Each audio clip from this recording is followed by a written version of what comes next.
218 BC. A winter storm screams across the highest pass in the Alps. Below the snowline, an entire army is dying. Men freeze where they fall. Mules drop into the ravine, and somewhere in that frozen column, war elephants. Elephants. In the Alps. In winter. One man marched them up here on purpose. His enemies swore the crossing was impossible. He was about to prove them wrong and bring Rome to its knees. His name was Hannibal Barca, general of Carthage. And Carthage had a problem called Rome. Twice these two powers had circled each other, hungry for war. Rome ruled the sea. Hannibal could not beat them there. So he asked a different question. What if you never fight Rome at sea at all? What if you strike Italy from the one direction no one guards? From the north, over the mountains. It had never been done with an army this size. Hannibal didn't care. He started walking. He set out from Spain with a vast host. Tens of thousands of soldiers, cavalry, and 37 war elephants. For 5 months they marched east through hostile Gaul. Then the river Rhône stopped them cold. The far bank bristled with angry Gallic warriors. Crossing a river under fire is a slaughter, so Hannibal cheated. He sent an officer, Hanno, secretly upstream. Hanno slipped across where no one was watching. He crept in behind the enemy and waited. Then came the harder problem, the elephants.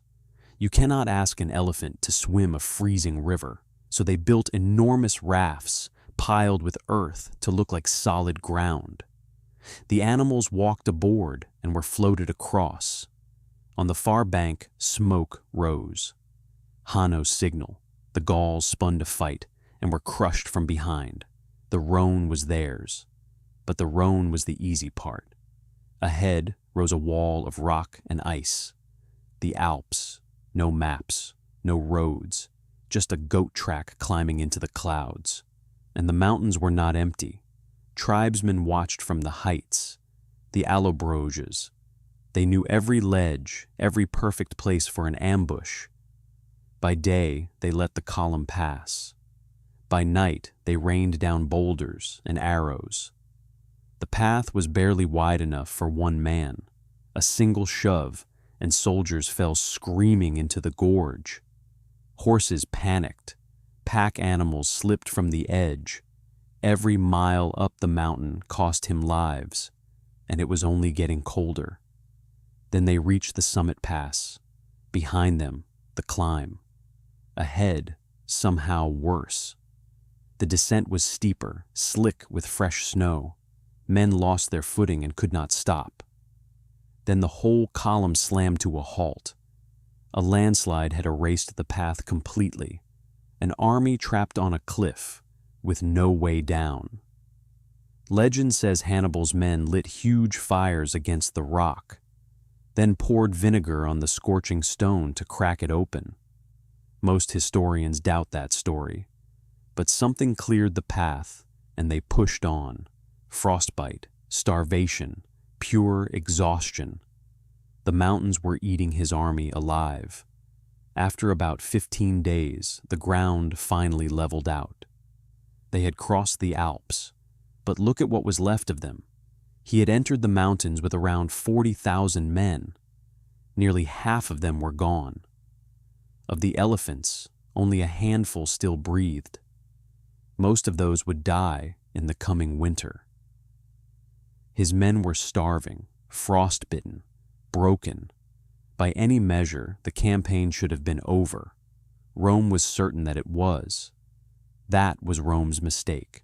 Hannibal had done the impossible, and he was not finished. He rested his survivors and rallied local tribes to his side. In December, a Roman army marched out to crush him. At the river Trebia, Hannibal set a trap.